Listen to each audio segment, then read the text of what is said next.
देवाच्या सेवेच्या आड भ्रष्टाचार करतात. मुद्दा क्रमांक 4 लिहा.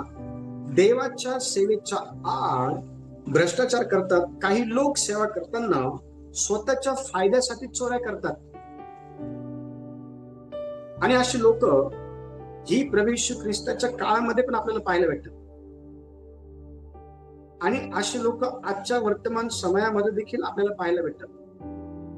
ही लोक दाखवताना असं दाखवतात की आम्ही सेवा करत आहोत देवाची, परंतु खऱ्या अर्थाने सेवेच्या आड जर हे काही करत आहे तर ते भ्रष्टाचार करत आहे. सेवेच्या आड जर ही लोक काय करत आहे तर स्वतःच्या फायद्यासाठी देवाच्या राज्यामध्ये पैशांची चोरी करत आहे. आणि अशा प्रकारच्या चोऱ्या किंवा अशा प्रकारचा भ्रष्टाचार जो देवाच्या राज्यामध्ये देवाच्या सेवेमध्ये करणारे जे लोक आहे ना, त्यांना एक्सपोज आपल्याला करता आलं पाहिजे. कारण पवित्र शास्त्र जेव्हा आपण वाचतो ना, तर पवित्र शास्त्र मत्तयाचे पुस्तक 6 अध्याय आणि वचन 1 मध्ये अतिशय स्पष्टपणे काही महत्वाची गोष्ट जी आहे ना, या लोकांसंदर्भात सांगताना जे काही दिसून बघा. मत्तय 6:1 काय म्हणत आहे? माणसांनी पाहावे या हेतूने तुम्ही आपली नीतिकृत्ये त्यांच्या समोर न करण्याविषयी जपा, केली तर तुमच्या स्वर्गातील पित्याजवळ तुम्हाला प्रतिफळ नाही. Yes, very good. काय म्हणत त्या ठिकाणी? माणसांनी, लोकांनी पाहावं म्हणून सेवा करू नका. आज जर आपण खऱ्या अर्थाने सेवा करणाऱ्या व्यक्तीच्या सेवेचं आणि त्याचं जर अवलोकन केलं तर आपल्याला त्याच्या जीवनातून सर्वात जास्त कोणती गोष्ट जर दिसून येते तर ती हीच दिसून येते की लोकांनी त्याला सेवा करताना पाहावं किंवा तो करत असलेली सेवा लोकांनी पाहावी म्हणून तो सेवा करते, देवाने पाहावं म्हणून नाही.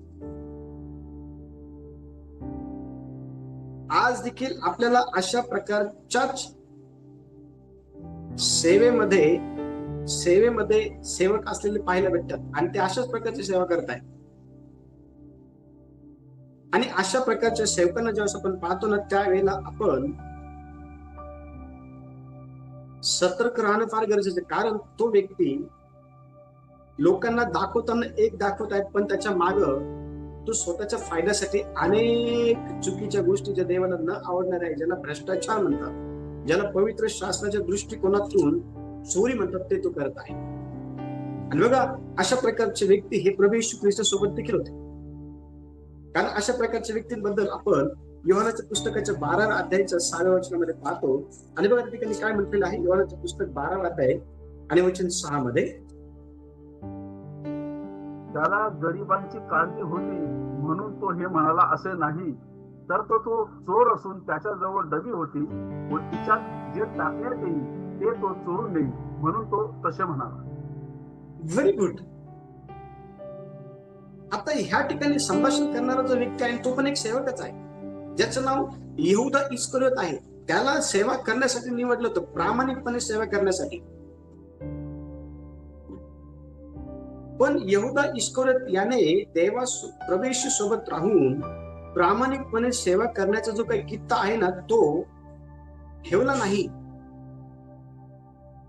त्या ठिकाणी आपण अतिशय स्पष्टपणे पाहतो की बेथानी येथे प्रभू येशू ख्रिस्ताला मरियेच्या माध्यमातून तेलाभंगजत करण्यात येत आहे. आणि त्या ठिकाणी मरिया ही ज्या वेळेला येशूच्या चरणाला, बघा वचन 3 वाचा, वचन 3, तेव्हा मरियेने अर्धा शेर शुद्ध जटामासीचे मौल्यवान सुगंधी तेल घेऊन येशूच्या चरणाला लावले आणि आपल्या केसांनी त्याचे चरण पुसले. तेव्हा त्या सुगंधी वासाने घर भरून गेले. येस, वाचा वाचा. सर्व घर जे आहे ते घर भरून गेले. आता बघा ह्या ठिकाणी आपण पाहतो वचन 3 मध्ये की सुगंधित तेल जे आहे ना, तिने येशूच्या चरणाला लावलेला आहे. आणि ह्या सुगंधित तेलाची सरासरी किंमत जर किती आहे हे ह्या ठिकाणी यहूदा इस्करियोत सांगताना दिसून येत आहे. आणि तुम्हाला माहिती का, तो त्या ठिकाणी काय म्हणत आहे, तो सेवेचं जे काही सोंग आहे तो घेत आहे. सेवेचं सोंग तू जर हे तेल जर बाजारामध्ये जाऊन विकलं असतं तर तुला 300 रुपये मिळाले असते. आणि ते 300 रुपये तू गोर गरिबांना दिले असते. म्हणजे विचार करा, सेवेचं जे काही मुखवटा आहे तो त्या ठिकाणी घेत आहे, पण खऱ्या अर्थाने त्याला गरिबांची काळजी नव्हती. हे या ठिकाणी ह्या वचनातून आपल्याला स्पष्टपणे वाचण्यासाठी मदत होत आहे. कारण वचन सांगत आहे त्याला गरिबांची काळजी होती, म्हणून तो असं म्हणाला असं नाही. तर तो खजिनदार होता. अनेक स्त्रिया येशूची पैशा अडक्याने सेवा करत होती आणि सर्व स्त्रिया जे पैसे आहे ना हे यहुदा इस्करियोत याच्याकडे देत होते. त्याला वाटलं की ही पण तेल विकून देईल आणि बाजारातले पैसे आपल्याकडे आणून देईल. तुम्हाला माहिती का वचन काय सांगत आहे? वचन सांगत आहे अतिशय स्पष्टपणे, तो खजिनदार होता, त्याच्याकडं डबी होती आणि त्या डबीतले, त्या खजिन्यातले पैसे जे देवाच्या सेवेसाठी दिलेले आहे लोकांनी काबड कष्ट करून, मेहनत घेऊन, पोटाला चिमटा देऊन देवाच्या सेवेसाठी जो पैसा दिलेला आहे ना त्याच्यातून हा चोरी करायचा. त्याच्यामधून हा जो आहे ना चोरी करतो. लक्ष द्या, त्याला गरिबांची काळजी होती असं नाही, तर तो चोर होता. आज देखील अनेक ठिकाणी अशा प्रकारे आपल्याला देवाच्या सेवेचा मुखवटा धारण करून भ्रष्टाचार करणारे किंवा देवाच्या सेवेमध्ये स्वतःच्या फायद्यासाठी चोरी करणारे अनेक लोक आपल्याला दिसून येतात. आणि अशा लोकांना एक्सपोज करणं फार गरजेचं आहे. जर अशा लोकांना आपण जर एक्सपोज केलं नाही तर अशा लोकांमुळे देवाचं राज्य जे आहे ना मोठ्या प्रमाणामध्ये क्षतिग्रस्त होईल.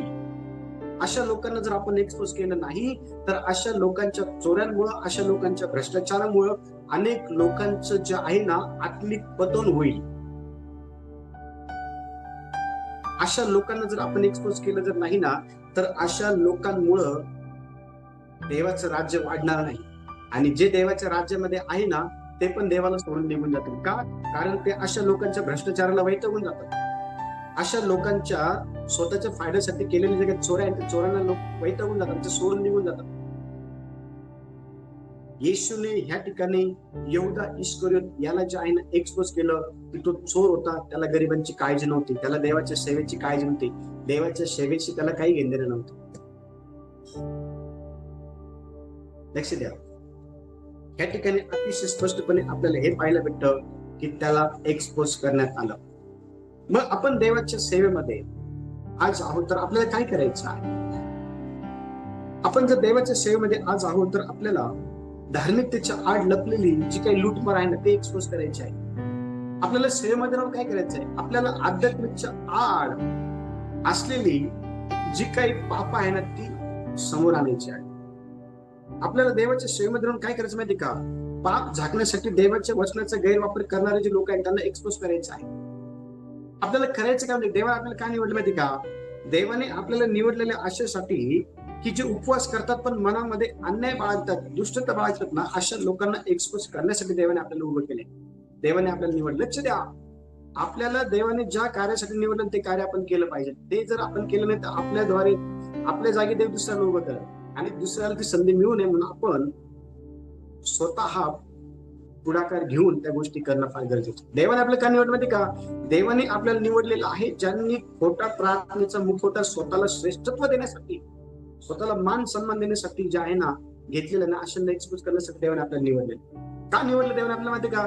कारण देवाने आपल्याला निवडलेलं आहे. देवाच्या सेवेच्या आड मोठा भ्रष्टाचार होत आहे, स्वतःच्या फायद्यासाठी अनेक चोऱ्या होत आहे, त्या उघडकीस आणण्यासाठी देवाने आपल्याला निवडलेलं आहे. आणि ह्या गोष्टी करण्याकरता देवाचा आत्मा हा तुम्हाला मोठ्या सामर्थ्याने भरून उभं करेल.